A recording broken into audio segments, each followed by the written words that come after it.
जय सदाशिव। शिव की कृपा चैनल में आपका हार्दिक स्वागत है।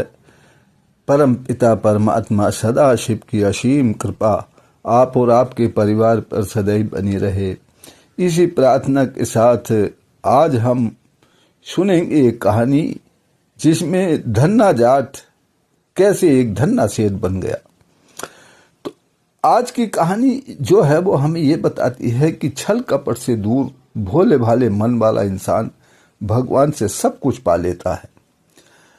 तो ये कहानी है एक धन्ना जाट की जिसका जन्म एक किसान परिवार में हुआ था। मंदबुद्धि बालक था, गांव में गाय चराने के लिए जाया करता था। तालाब के किनारे एक ठाकुर जी का मंदिर था। ठाकुर जी की बहुत सारी मूर्तियां मंदिर में लगी हुई थी।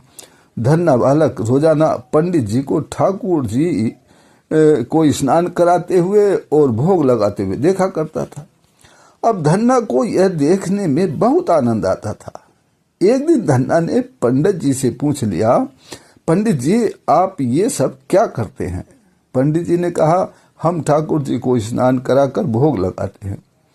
धन्ना ने कहा, एक ठाकुर जी मुझे भी दे दो, मैं भी भोग लगाया करूंगा। मंदबुद्धि धन्ना बालक को टरकाने के लिए एक पत्थर कपड़े में लपेटकर पंडित जी ने दे दिया। धन्ना ने घर जाकर पत्थर को एक साफ जगह पर रख लिया। उसे रात को नींद भी नहीं आई और सुबह जल्दी उठा और उठकर ठाकुर जी को स्नान कराया और भोग लगाने के लिए रोटी, मक्खन और लस्सी को लेकर बैठ गया जैसा वो देखा करता था।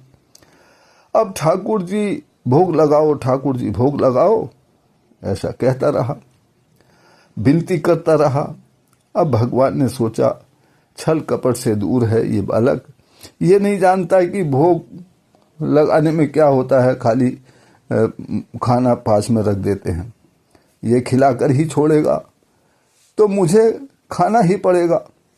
अब ऐसा भगवान ने सोच करके वो पत्थर की जगह बैठ गए और धन्ना की रोटी और लस्सी को खाकर अंतर ध्यान हो गए। धन्ना खुश हो गया। अब तो रोज धन्ना नहलाने धुलाने लगा और भोग लगाने लगा। अब धन्य का प्रभु से लगन लग गई। उसके माँ बाप बूढ़े हो चुके थे। उसने सोचा, ठाकुर जी को खुश करके वो सब कुछ पा सकता है, प्राप्त किया जा सकता है, जिससे उसकी जो गरीबी है वो मिट जाएगी। अब धन्ना ने सोचा कि ठाकुर जी को खुश करने के लिए मंदिर जाकर के कुछ पंडित जी से पूछा जाए। तो धन्ना मंदिर जाकर पंडित जी से कहने लगा कि एक ठाकुर जी मुझे दे दो, और पंडित जी से कहने लगा कि मुझे ऐसी विधि कोई बताओ पूजा पाठ की जिससे ठाकुर जी खुश हो जाएं। अब पंडित जी ने कहा कि ठाकुर जी की सेवा तुम नहीं कर सकोगे, पंडित लोगों का ये काम है और जाट का काम तो अनाज पैदा करना होता है, खेती करना होता है। जाओ, और ठाकुर जी मंदिर से बाहर भी नहीं जाते हैं, तो आप ऐसी जिद ना करो। अब भक्त धन्ना मानने वाला तो था नहीं। जब पंडित जी को लगा कि धन्ना अब जबरदस्ती भी करने लगेगा, मंदबुद्धि है, तो उन्होंने एक कोने पड़ी हुई ठाकुर जी की मूर्ति धन्ना को दे दी और पूजा का तरीका भी बता दिया, इस तरह से क्या करना। धन्ना ने ठाकुर जी की मूर्ति की ऐसी सेवा करी, ऐसी सेवा करी, उसे स्नान कराया, भोग लगाया, पंखा हिलाया। भगवान प्रसन्न होकर भोग लगाते समय कहने लगे, धन्ना मैं तेरी सेवा से बहुत खुश हूं, तेरा मन छल कपट से दूर है, तू कुछ मांग ले, तुझे क्या चाहिए?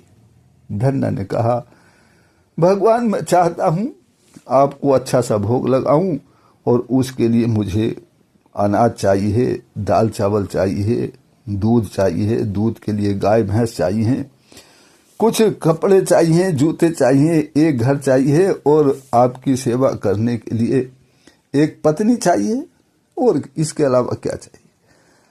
अब कृष्ण हंसे और बोले, मिल जाएगा, जा चिंता मत कर, मिल जाएगा।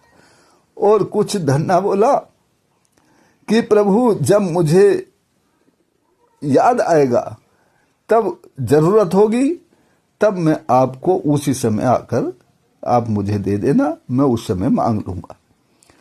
कृष्ण ने कहा ठीक है ठीक है। धन्ना की आंखें बंद हो गई खुशी के मारे और कृष्ण भगवान अंतर्ध्यान हो गए। कुछ ही दिनों में धन्ना को धीरे धीरे धीरे धीरे सब कुछ मिलने लगा। उसका विवाह भी एक धनी परिवार में हो गया और खेतों में खेती लहराने लगी।